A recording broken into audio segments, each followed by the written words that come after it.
ஷியாமலவாணி 90.4 சமுதாய வானொலியின் வானொலி மூலம் கணிதம் கற்போம். இந்நிகழ்ச்சிக்கு ஊக்கம் மற்றும் ஆதரவு வழங்குவோர் தேசிய அறிவியல் மற்றும் தொழில்நுட்ப தொடர்பாடல் குழுமம், புதுதில்லி. முதலாவதாக கணித வினாடி வினா. இதில் கலந்து கொள்வோர் மதுரை மாவட்டம் வளையங்குளம் கிராம மக்கள். போட்டியாளர்களுடைய அறிமுகம் இப்போது. முதல் அணி. வணக்கம், என் பேர் நாகஜோதி. நாங்கள் வளையங்குளத்துலேருந்து வந்திருக்கோம். என் கூட சின்ன பொண்ணுன்றவங்க வந்திருக்காங்க. நாங்கள் டீம் ஏ ஃபார்ம் பண்ணியிருக்கோம். இரண்டாம் அணி. வணக்கம், என் பேர் ஞானசவுந்தரம். நான் வளையங்குளத்துலேருந்து வந்திருக்கோம். என் கூட சித்ராவும் வந்திருக்காங்க. டீம் பி நாங்கள் ஃபார்ம் பண்ணியிருக்கோம். மூன்றாம் அணி. வணக்கம், என் பேர் வைரசாந்தி. வளையங்குளத்துலேருந்து வந்திருக்கோம். என் கூட செல்லாயின்றவங்க வந்திருக்காங்க. எங்கள் டீம் சி. இந்த வினாடி வினா நிகழ்ச்சிக்கு சிறப்பு அழைப்பாளர்களாக மதுரை அருப்புக்கோட்டை ரோடு டிவிஆர் நகர் சுபலட்சுமி லட்சுமிபதி அறிவியல் கல்லூரியின் கணித பேராசிரியர்கள் எஸ் நஸ்ரீன் பானு மற்றும் எஸ் மேகலா வந்திருக்கிறாங்க. கணித பேராசிரியர்களையும் போட்டியாளர்களையும் அன்புடன் வரவேற்கிறது ஷியாமலவாணி 90.4. வினாடி வினா போட்டியின் விதிமுறைகள். போட்டியில் மொத்தம் 5 சுற்றுகள். ஒவ்வொரு சுற்றிலும் ஒவ்வொரு அணிக்கும் 5 கேள்விகள் கேட்கப்படும். ஒவ்வொரு கேள்விக்கும் 10 மதிப்பெண்கள். ஒவ்வொரு சுற்றின் முடிவிலும் நீங்கள் பெற்ற மதிப்பெண்கள் அறிவிக்கப்படும். உங்கள் ஒவ்வொரு அணிக்கும் ஸ்லேட் கரும்பலகை கொடுக்கப்பட்டுள்ளது. கேள்விக்கான பதிலை நீங்கள் கணக்கிட்டு சரி செய்த பின் பதில் தெரிவிக்கலாம். நீங்கள் பதில் சொல்லவில்லை என்றால் அக்கேள்வி அடுத்த அணிக்கு கேட்கப்படும். அப்படி நீங்கள் விடை சொல்லும் பட்சத்தில் 5 மதிப்பெண்கள் மட்டும் கிடைக்கும். முக்கியமாக ஒரு குழுவினர் பதில் சொல்லும்போது மற்ற குழுவினர் அமைதியாக இருக்கவும். 1 மற்றும் 2ஆம் இடத்தை பெறுபவருக்கு சிறப்பு பரிசு வழங்கப்படும். மற்றவர்களுக்கு ஆறுதல் பரிசு வழங்கப்படும்.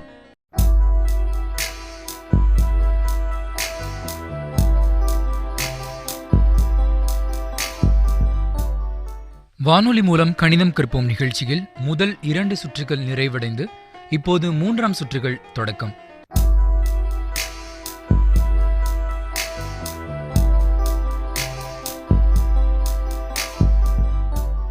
டீம் ஏவுக்கான முதல் கேள்வி. 1 கிலோ வெண்டைக்காயின் விலை 15 ரூபாய். அப்படியென்றால் 5 கிலோ வெண்டைக்காயினுடைய விலை என்னவாக இருக்கும்?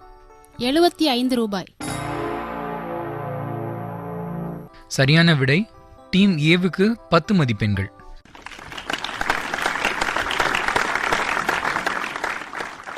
இரண்டாவது கேள்வி.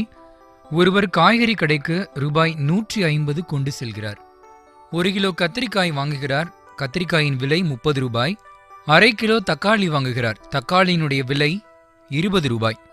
மொத்தம் எவ்வளவுக்கு அவர் காய்கறிகள் வாங்கியிருப்பார்? மீதம் எவ்வளவு ரூபாய் அவரிடம் இருக்கும்? 50 ரூபாய்க்கு காய்கறிகள் வாங்கியிருப்பார். மீதி 100 ரூபாய் இருக்கும். டீம் ஏவுக்கு மீண்டும் 10 மதிப்பெண்கள்.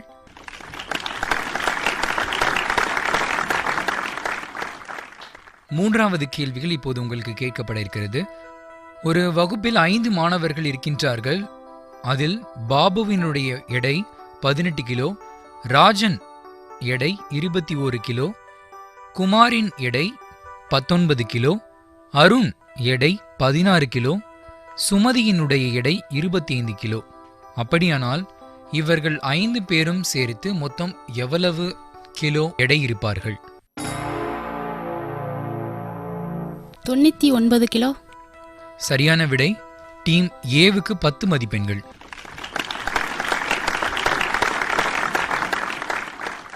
உங்களுக்கான 4வது கேள்வி. ஒரு 5 பேர் இருக்கிறாங்க.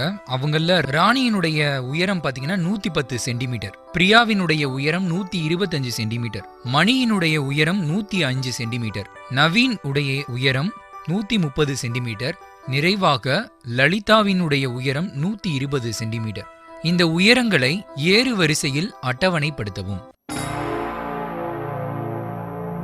மணி 105 சென்டிமீட்டர், ராணி 110 centimetre, Lalitha 120 centimetre, Priya 125 centimetre, Naveen 130 centimetre.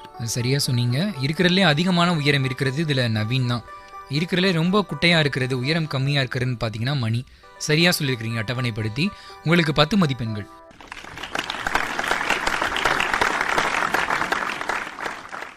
நிறைவான கேள்வி டீம் ஏவுக்கு. ராமுவினுடைய உயரம் 130 சென்டிமீட்டர். தற்காலிகமாக அவன் ஒரு வாரத்திற்கு 1/2 சென்டிமீட்டர் வளருகிறான். 10 வாரத்தில் அவன் எத்தனை சென்டிமீட்டர் வளர்ந்திருப்பான்? 10 வாரத்திற்கு 135 சென்டிமீட்டர் வளர்ந்திருப்பான். சரியான விடை சொன்னீங்க. டீம் ஏவுக்கு 10 மதிப்பெண்கள்.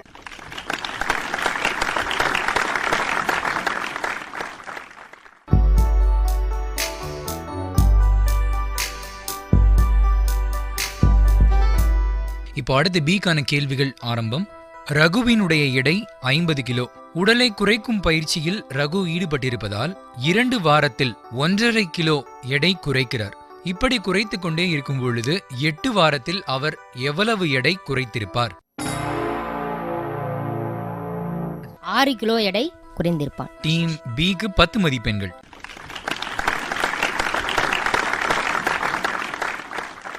டீம் பிக்கான இரண்டாவது கேள்வி. ஒரு கூடையில் 100 பந்துகள் நிரப்பி வைக்கப்பட்டுள்ளது. முதல் தடவை 12 பந்துகள் எடுக்கப்படுகின்றன.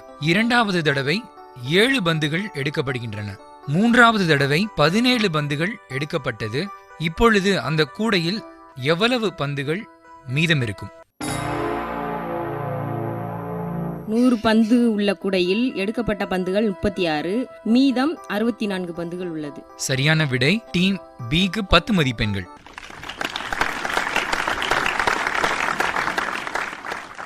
இப்போ உங்களுக்கான அடுத்த கேள்வி. ஒரு சேலையினுடைய விலை ரூபாய் 150, மற்றொரு சேலையினுடைய விலை 300. இரண்டையும் சேர்த்தால் எவ்வளவு தொகை கடைக்கு செலுத்த வேண்டும்? 450 ரூபாய் கொடுக்க வேண்டும். சரியான விடை. டீம் பிக்கு 10 மதிப்பெண்கள்.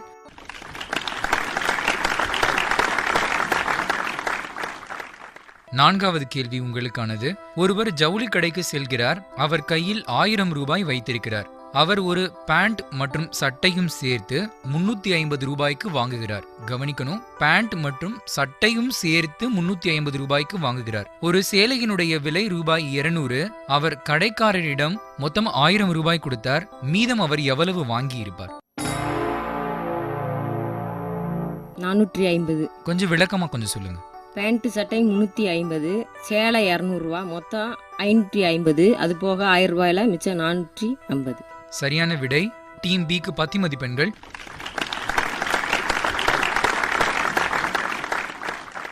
உங்களுக்கான நிறைவான கேள்வி இப்போது. 35 ஆப்பிள் ஒரு பெட்டியில் இருக்கிறது. ஒரு ஆப்பிளினுடைய விலை ரூபாய் 30. அப்படியானால் 35 ஆப்பிளினுடைய விலை என்னவாக இருக்கும்? மொத்தம் 1050 ரூபாய். ஒரு பெட்டியில் 35 பழம் இருக்கு. அதுல ஒரு பழத்தினுடைய விலை 30 ரூபாய். 35 பழத்தினுடைய விலை 1050 ரூபாய். டீம் பி உங்களுக்கான 10 மதிப்பெண்கள்.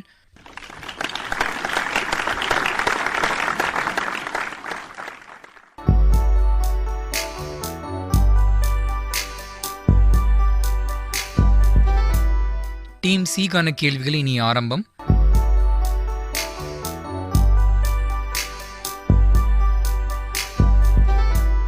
முதல் கேள்வி. ஒரு பெட்டியில் 400 ஆரஞ்சு பழங்கள் இருக்கிறது. 400 ஆரஞ்சு பழங்களுடைய விலை 1600 ரூபாய். அப்படியானால் ஒரு பழம் என்ன விலைக்கு வாங்கலாம்? பழத்தினுடைய விலை 4 ரூபாய். கொஞ்சம் விளக்கமா கொஞ்சம் சொல்லுங்க. 1600 400ஆல வகுத்தா ஒரு பழனுடைய விலை 4 ரூபான்னு கிடைக்கும். சரியான விடை. டீம் சி முதல் கேள்விக்கு 10 மதிப்பெண்கள் வாங்கியிருக்கிறீங்க.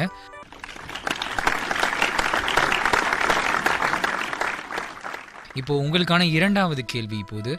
ஒரு செடியில 20 பூக்கள் பூத்திருக்குது. அந்த பூக்கள்ல இருந்து 7 பறிச்சுட்டாங்க. அப்படின்னா மிச்சம் அந்த செடியில எத்தனை பூ இருந்திருக்கும்? 13 பூக்கள் இருந்திருக்கும். டீம் சிக்கு 10 மதிப்பெண்கள்.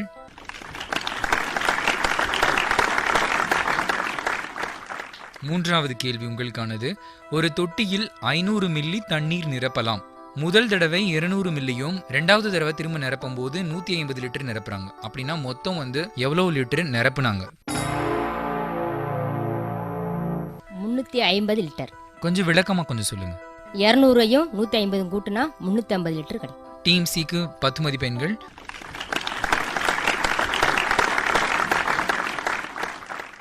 இனி அடுத்ததாக 4வது கேள்வி. 200 லிட்டர் தண்ணீர் நிரப்பக்கூடிய ஒரு தொட்டியில் 100 லிட்டர் மட்டுமே நிரப்பப்படுகிறது. அடுத்த தடவை 200 லிட்டர் மீண்டும் நிரப்பப்படுகிறது. அந்த தொட்டியில் இன்னும் எவ்வளவு தண்ணீர் நிரப்பலாம்?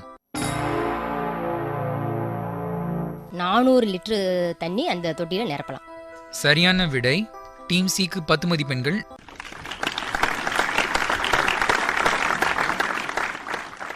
நிறைவான கேள்வி 3வது சுற்றில் 10 பெட்டிகள் உள்ளன. ஒவ்வொரு பெட்டியிலும் 5 பந்துகள் நிரப்பப்பட்டிருக்கிறது.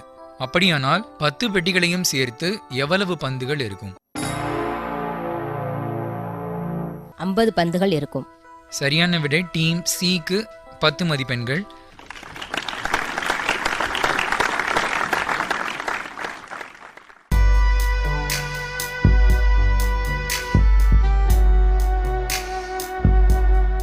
மூன்றாம் சுற்று முடிவடைந்தது.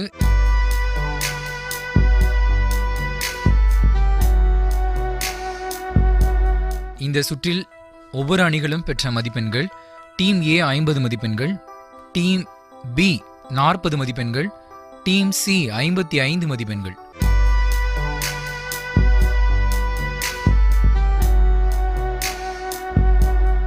இதில் கலந்து கொண்டவர்கள் மதுரை மாவட்டம் வளையங்குளம் கிராம மக்கள்.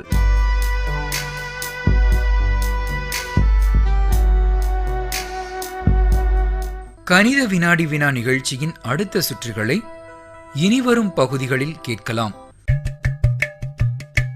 நாடக கணிதம். தினமும் நம் அன்றாட வாழ்க்கையில் நடைமுறை கணக்குகளை நாடகம் மூலம் அறிந்து பயன்பெறும் கணிதம் கற்போம் எனும் சுவையான நிகழ்ச்சி. நிகழ்ச்சியை நன்றாக கேளுங்கள். ஒளிபரப்பான நிகழ்ச்சிகள் குறித்து மாதந்தோறும் கேள்விகள் கேட்கப்பட்டு சரியாக பதில் கூறுபவர்களுக்கு பரிசுகள் வழங்கப்படும்.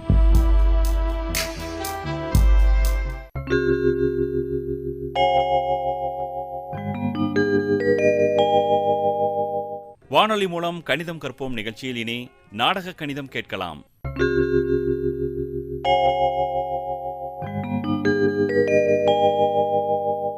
நாடகத்தின் தலைப்பு சாலை வழியில் கணிதம்.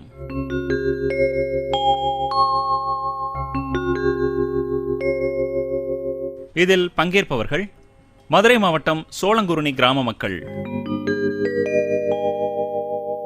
இதில் வரும் கதாபாத்திரங்கள்: ராதாவாக அழகுநாச்சி, ரேகாவாக அஸ்வதி. நாடக கதை எழுதியவர் திரு ஜி நிரஞ்சன். நாடக இசையமைப்பு சியாமலாவாணி 90.4. ஏ ரேகா, அங்க பாத்தியா எவ்வளவு கிளி இருக்குன்னு? அட ஆமாப்பா, ரொம்ப அழகால இருக்கு. ஏப்பா, அதுகளை ஏன் கூண்டுல அடைச்சு வச்சிருக்காங்க? பின்ன வேற என்ன பண்ணுவாங்க? நிறைய பேர் அதை வளர்க்கணும்னு ஆசைப்படுறாங்களே, அதனாலதான். சரி, ஒரு கூண்டுல 2 கிளியும் இன்னொரு கூண்டுல 10 கிளியும் அடைச்சு வச்சிருக்காங்க. ஆனா அந்த கூண்டுல மட்டும் ஏன் ஒரு கிளி இருக்கு? அட அதுவா, அது மத்த கிளி கூட சண்டை போட்டிருக்கு, அதனாலதான் தனியா வச்சிருக்காங்க. என்ன கிண்டல் பண்றியா? பின்ன நீ இப்படித்தானே அடிக்கடி சண்டை போட்டு தனியா இருப்ப. சரி சரி, அதை விடு. இப்போ கடையில மொத்தம் எத்தனை கிளி இருக்கு சொல்லு பார்க்கலாம். நான் சரியா சொல்லிட்டா நீ எனக்கு என்ன தருவ? நீ மட்டும் சரியான பதில் சொல்லிட்டேனா அந்த ஒரு கூண்டு கிளிய உனக்கு வாங்கி தரேன். ஐ ஜாலி, இப்பவே நான் சொல்றேன். 1 2 3 4. என்ன இன்னும் எவ்வளோ நேரம் எண்ணிட்டு இருப்ப? சரி, நீ எண்ணிட்டியா? உடனே பதில கேக்குற. நான் எண்ணி முடிச்சதுனால தான் இந்த கேள்வியை உங்ககிட்ட கேட்குறேன். அவ்வளவு சீக்கிரமாவா? சரி, நானும் முயற்சி பண்றேன். பண்ணு, ஆனா சரியான பதில சொல்லு.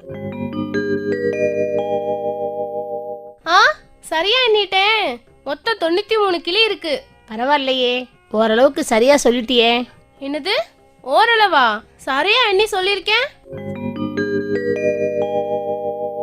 சரி, முதல்ல எப்படி கண்டுபிடிச்சேன்னு சொல்லு. இதோ சொல்றேன் கேட்டுக்க. மொத்தம் 6 கூண்டுல 2 ஜோடி வீதமா மொத்தம் 12 ஜோடி கிளி இருக்கு. அப்புறம் ஒரு கூண்டுல 10 கிளி இருக்கு. மொத்தம் 8 கூண்டுல 8ஐயும் 10ஐயும் பெருக்குனா 80 கிளி. அப்ப மொத்தம் 80 கிளி இருக்கு. சரியா? சரி, 80 கிளி. அப்புறம் ஒரு பஞ்சவர்ண கிளி தனியா இருக்கு. 12 கிளியோட 80 கிளியை கூட்டினோன்னா 92. அப்புறம் அந்த ஒரு கிளியை நம்ம சேர்த்து கூட்டினோன்னா 93. மொத்தம் 93 கிளி இருக்கு. அப்ப நான் சொன்னது சரிதானே? ஆமா, ரொம்ப சரியா சொன்ன. ஓ, ஒரு கிளியை கவனிக்க மறந்துட்டியே. என்னது? இன்னும் ஒரு கிளியா? அது எங்க இருக்கு? அதோ அந்த கடை முதலாளி பக்கத்துல ஒரு கூண்டு இருக்கு பாரு, அதுல ஒரு பஞ்சவர்ண கிளி இருக்குல்ல, அதையும் சேர்த்து பாரு. நீ கண்டுபிடிச்ச 93 கிளியோட இந்த ஒரு கிளியை சேர்த்தா மொத்தம் 94 கிளிகள். அட ஆமா, இத நான் பார்க்கவே இல்லையே. உள்ள வாங்கம்மா. வெளியில நின்று 2 பேரும் என்ன பண்ணிக்கிட்டு இருக்கீங்க? ஒரே யோசனையா இருக்கீங்க. ஒண்ணுமில்லம்மா, சும்மா சுத்தி பார்க்க வந்தோம். ஏமா, நீங்க பேசுனதெல்லாம் நான் கவனிச்சுக்கிட்டு தான் இருந்தேன். இல்லம்மா, சும்மா விளையாட்டுக்கு. ஆமா கடைக்காரம்மா, சும்மா தான் பேசிட்டு இருந்தோம். ஆமா, நீங்க சொன்னீங்களே 93 94, அது ரெண்டுமே தப்பு. இல்ல கடைக்காரம்மா, நான் தானே எண்ணி பார்த்தேன், 94 தானே வந்துச்சு. நானும் கூட்டலுக்கு மேல கூட்டல் போட்டு 93 அதோட ஒரு கிளி சேர்த்து 94ன்னு சொன்னேன்.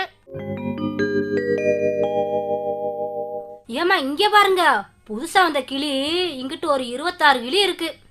இப்ப இதையும் கூட்டி சொல்லுங்களேன், இப்பத்தான் சரியா இருக்கும். ஒரு 94 கிளி, இப்போ ஒரு 26, ஆக மொத்தம் 122 கிளிகள் தானே. என்னது 122? சிச்சு ராதா, நீ தப்பா கணக்கு போட்ட. மொத்தம் 120 கிளி தான் இருக்கு. அட ஆமாம்மா, 94யும் 26யும் கூட்டுனா 120 கிளி தானே வரும். ஐயோ, அவசரத்துல தப்பா கணக்கு பண்ணிட்டேனே. ஏமா, இந்த மாதிரி கூட்டல் கணக்கெல்லாம் பண்ணும் போதுல ரொம்ப ரொம்ப ஜாக்கிரதையா பண்ணணும். எப்படி நீ மட்டும் சரியா கணக்கு போட்ட ரேகா? அதுவா ராதா, 94ல இருந்து 4 கழிச்சிட்டேன். அந்த 4 26ஓட சேர்த்துக்கிட்டேன். அப்ப 90 30 கிடைச்சிச்சு. இதை ரொம்ப எளிமையா கூட்டினேன். அது எப்படி?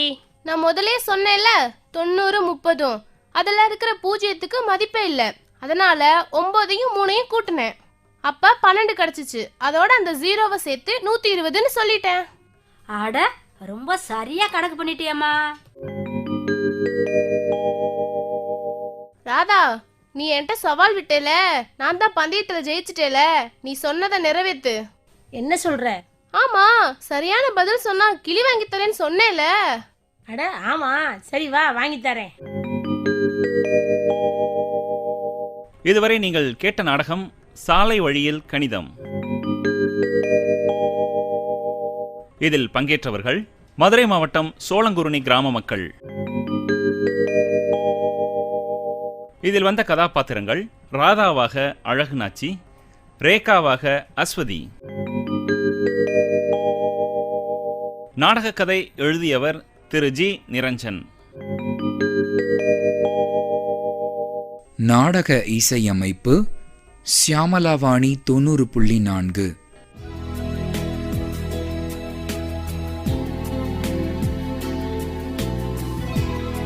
சியாமலாவாணி 90.4 கணிதம் கற்போம் நிகழ்ச்சியில் பல வழிகள்.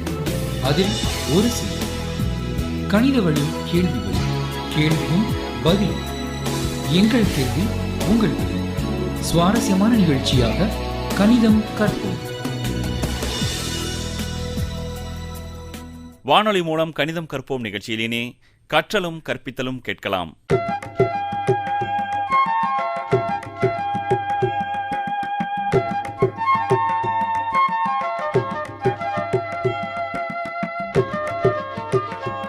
கற்றலும் கற்பித்தலும் நிகழ்த்துபவர் திருமதி வி கல்யாணி, கணித ஆசிரியை, கிருஷ்ணம்மாள் ராமசுப்பையர் பள்ளி, மதுரை.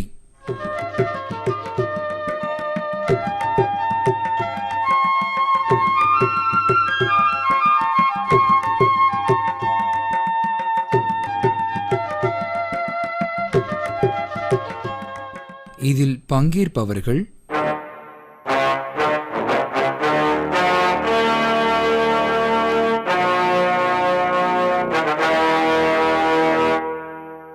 வணக்கம், என் பேர் முத்துப்பிள்ளை. என் பேர் ஏ தமிழ்ச்செல்வி. என் பேர் பாக்கியம். என் பேர் மலையக்கா. வளையங்குளம் பெரிய கம்மாயிலேருந்து வந்திருக்கோம். கணக்கு கற்றுக்க வந்திருக்கோம்.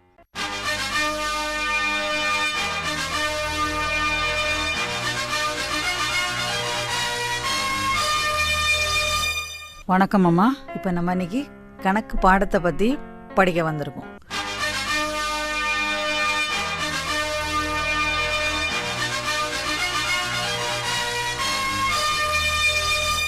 இப்போ அதே மாதிரி ஒரு எண் முந்தின வர எண்ணை பார்த்துட்டோம், அடுத்து வர எண் என்னங்கிறத பார்ப்போம். இதுவும் அதே 3 இலக்கத்தில் தான் சொல்ல போகிறேன். பாருங்க, நீங்கள் 315. அங்கே நம்ம முந்தின எண் பார்க்கும்போது ஒற்றை இலக்கத்தில் பார்த்த மாதிரி இதையும் அதில் பார்த்தா போகிறோம். ஒற்றை இலக்கத்துக்குள்ள என்ன வருது? 5. இப்போ 5க்கு அடுத்த எண் என்னது? 6. அந்த 5 எடுத்துட்டு அந்த இடத்துல 6 போட்டுட்டீங்கன்னா 315. அப்போ அதுக்கு அடுத்து வர எண் 316. அடுத்து ஒரு எண்ணு சொல்றேன் பாருங்க, 438. அப்போ ஒற்றை இலக்கத்துல என்ன இருக்கு? அங்க 8. இப்போ 8க்கு அடுத்து வருது என்னது? 9. இப்போ 438. 8க்கு பதிலாக 9 போட்டிங்கன்னா அந்த எண் வந்து 439. இப்போ திரும்பவும் இங்க உள்ள 0 வருது பாருங்க, 120. அப்போ ஒற்றை இலக்கத்துல என்ன வருது? 0 வருது. இப்போ நான் எண்கள் முதல்ல உங்களுக்கு சொல்லும் போதே போனேன் 0லேருந்து ஆரம்பிக்கணும்னு. 0க்கு அடுத்த எண் என்னது? 1. அப்போ அந்த ஒற்றை இலக்கத்தில் 0க்கு பதிலாக 1 போட்டுட்டிங்கன்னா 120. அதுக்கு அடுத்த எண் 121. இதே மாதிரி இன்னொன்று அதே 0 வச்சு சொல்கிறேன் பாருங்க, 570. ஒற்றை இலக்கத்தில் 0 தான் இருக்கு, 570. அந்த 0த்தை எடுத்து அந்த இடத்துல 1 போட்டீங்கன்னா 571. எளிதா இருக்குல்லம்மா. இப்போ 0த்தை ஒற்றை எண்ணில் ஒற்றை இலக்கத்துல கொண்டு போனோம். அதே 0த்தை 10க்கு கீழே, 1கள் 10கள் 100, 10களுக்கு கீழே கொண்டு வந்தா என்ன ஆகுதுன்னு பாருங்க, 409. 409. இதைத்தான் எப்படி வாசிக்கணும்? 409. ஒற்றை எண்களுக்கு கீழே என்ன இருக்கு? 9 இருக்கு. 9க்கு அடுத்து என்ன வரும்? 10. 409. 9 எடுத்துட்டு அந்த 10 எப்படி எழுதுவீங்க? 1 போட்டு ஒரு 0. 409 எப்படி எழுதுறோம்? 409. 410 எப்படி எழுதணும்? 410. இப்போ 409க்கு அடுத்து வர எண் வந்து 410. இப்போ அதே மாதிரி 719. ஒன்றை இலக்கு கீழே என்ன வருது? 9 வருது. 9க்கு அடுத்தது 10. இப்போ அங்க 10கள் ஸ்தானத்துல 1 இருக்கு. அப்போ இந்த 9ஓட 1 கூட்டும்போது 10 ஆகும். ஏற்கனவே 10களில் ஒரு 1 இருக்கு, அதோட இந்த 1ஐயும் சேர்த்துக்கிட்டீங்கன்னா 2 அப்போ அந்த நம்பர் என்ன? 720. நீங்க இப்படியும் பார்க்கலாம், இல்லைன்னா 719. 19க்கு அப்புறம் என்ன வரும் அப்படி பார்க்கலாம். அந்த எண்களை வரிசையா சொல்லி பார்த்தீங்கன்னா கூட உங்களுக்கு கண்டுபிடிச்சிடலாம். 11, 12, 13, 14, 15, 16, 17, 18, 19, 20. அப்போ 719. 19க்கு அப்புறம் 20 வந்துடுது. இப்போ 719க்கு அடுத்த எண் 720. நீங்கள் இந்த முறையிலையும் கூட கண்டுபிடிக்கலாம் அடுத்து வர எண் என்னங்கிறது. உங்களுக்கு எது எளிதாக இருக்கோ நீங்கள் அந்த முறையை பயன்படுத்தி அடுத்து வர எண்களை கண்டுபிடிச்சிக்கலாம். இப்போது ஒரு எண்ணை கொடுத்து அதுக்கு முன்னால் வர எண், அதுக்கு அடுத்து வர எண் என்னங்கிறத பார்த்தோம். இப்போ 2 எண்கள் கொடுக்க போறேன். அந்த 2 எண்களுக்கு இடைப்பட்ட எண் என்னதுங்கிறத பார்க்கணும். சொல்றேன் பாருங்கம்மா. 163, 165. நம்ம வரிசையாவை சொல்லிட்டு இருக்கோம், நடுவில் எங்கேயோ ஒரு நம்பர் உதைக்குது. 163, 165. இப்போ இந்த 1 இலக்க எண்களில் பாருங்க, 163 அதில் 3 இருக்கு, 165 இதில் 1 இலக்கத்தை பாருங்க 5 இருக்கு. 3க்கு அடுத்தது 5 வரும். 1, 2, 3 சொல்லி பார்த்தோம்னா 3க்கு அப்புறம் 4 வரணும். இப்போ நம்ம இந்த 4 விட்டுட்டு 5க்கு போயிட்டோம். அப்போ அந்த 163க்கும் 165க்கும் நடுவில் என்ன வரும்? 164. நீங்கள் சில சமயங்களில் இந்த கடைக்கு போகும்போது ஜாமான் வாங்கும்போது கூட இந்த இடத்துல அது உபயோகப்படும். அந்த நம்பரை விட்டுட்டு பார்த்துட்டா கூட கண்டுபிடிச்சிடலாம். இதுக்கடுத்து இது வரணுமே, இது எப்படி விட்டுருக்காங்களே, இப்போ ஏதோ தப்பு பண்ணியிருக்காங்க. அதுக்காக தான் அந்த இடைப்பட்ட எண்களை சொல்கிறது. உங்களுக்கு அந்த இடத்துல அது ரொம்ப உபயோகப்படும். 163, 165, இதுக்கு நடுவில் என்ன பார்த்தோம்? 164. இப்போது இன்னொரு எண் சொல்கிறேன் பாருங்க. 156, 158. இதே மாதிரி ஒற்றை இலக்கத்துக்கு கீழே பாருங்க. இது 56, அது 58. இங்கே 6, அங்கே 8. நடுவில் நம்ம என்ன விட்டுட்டோம்? 7. அப்போ 156க்கு அடுத்தது 157 வரணும். அந்த எண் அந்த இடத்துல இல்லை. அப்போ அது இடப்பட்ட எண் என்னது? 156க்கும் 158க்கும் இடப்பட்ட எண் 157. இன்னொன்று சொல்கிறேன் பாருங்க. 299, 301. இப்போ இதில் ஒற்றை இலக்க எண்களில் என்ன வருது? 9. 301ல் ஒற்றை இலக்க எண்களில் 1 வருது. இப்போது அடுத்த எண்ணை எழுதிட்டு தான் அதுக்கு அடுத்த எண்ணை போடணும். 99, 1 கூட்டணும். அதில் 9ஓட 1 கூட்டுனீங்கன்னா அது என்ன வரும்? 10. ஆனால் ஏற்கனவே அந்த 10களில் ஒரு 9 இருக்குது. அப்போ இந்த 1 திருப்பியும் அதில் கொண்டு போய் போடணும். அதையும் சேர்த்து கூட்டணும். அப்போ அங்கேயும் அந்த 9ஓட 1 சேரும்போது அதுவும் 10 அப்போ அந்த 1ஐயும் திருப்பி கொண்டு போய் நூறுகள் ஸ்தானத்தில் கொண்டு போய் சேர்த்தோம்னா அது 3. 299 நூறுகள் ஸ்தானத்தில் என்ன இருக்குது? 2 இருக்குது. அப்போ அந்த 2 இந்த 1 கொண்டு சேர்க்கும்போது அது 3. அப்போது 299க்கு அடுத்து என்ன வரணும்னா 300. அடுத்து பாருங்கள் 300. ஆட்டோமேட்டிக்காக அங்கே அடுத்து என்ன வருது? 301. ஒன்றுகள் ஸ்தானத்தில் 0 இருந்தது. இப்போ ஒன்றுகள் ஸ்தானத்தில் 1 வந்துருச்சு. 0க்கு அடுத்து 1 தானே? 0, 1, 2 சொல்கிறோம். அப்போ நம்ம அமைச்ச எண் கரெக்டு தான் அப்படிங்கிறத நம்மளே சரி பார்த்துக்கலாம். 299, 301. 2க்கும் இடைப்பட்ட எண் 300. புரிஞ்சுதாம்மா உங்களுக்கு?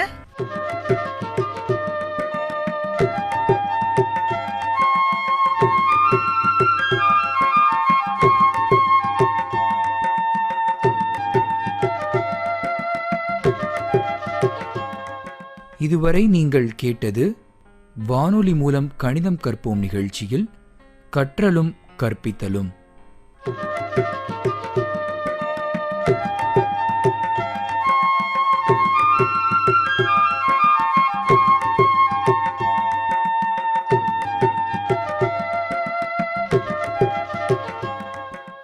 கற்றலும் கற்பித்தலும் நிகழ்த்தியவர் திருமதி வி. கல்யாணி, கணித ஆசிரியை, கிருஷ்ணம்மாள் ராமசுப்பையர் பள்ளி, மதுரை.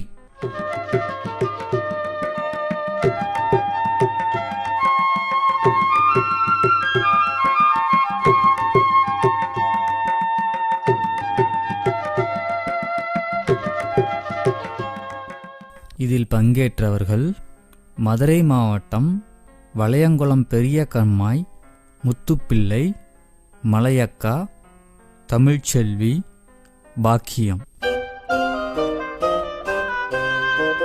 வானொலி மூலம் கணிதம் கற்போம் நிகழ்ச்சியின் போது எங்களது வானொலி நிலையத்திற்கு நீங்கள் பதிவிற்காக வந்திருந்த போது ஏற்பட்ட சுவையான அனுபவங்களையும், நாங்கள் உங்களை தேடி வந்து பதிவினை மேற்கொண்ட போது ஏற்பட்ட அனுபவங்களையும், இந்த நிகழ்ச்சியில் உங்களுக்கு பிடித்த பகுதிகள் குறித்தும், நீங்கள் எதிர்பார்க்கும் மாற்றம் குறித்தும், நிகழ்ச்சிகளை கேட்டதனால் நீங்கள் கண்ட உண்மையான பலன் இவைகளை குறித்தும் உங்கள் கருத்துக்களை வெளிப்படையாக கேட்டு அறிய விரைவில் உங்களை நாடி வரவுள்ளது சியாமளவாணி.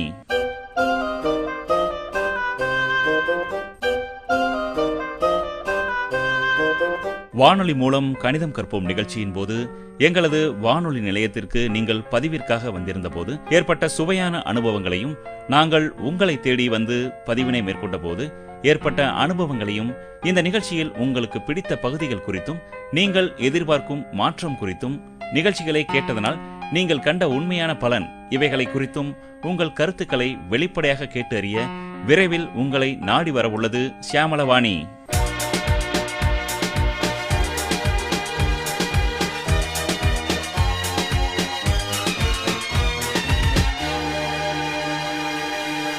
ஷியாமலவாணி 90.4 சமுதாய வானொலியின் வானொலி மூலம் கணிதம் கற்போம் இந்நிகழ்ச்சிக்கு ஊக்கம் மற்றும் ஆதரவு வழங்கியோர் தேசிய அறிவியல் மற்றும் தொழில்நுட்ப தொடர்பாடல் குழுமம், புதுதில்லி.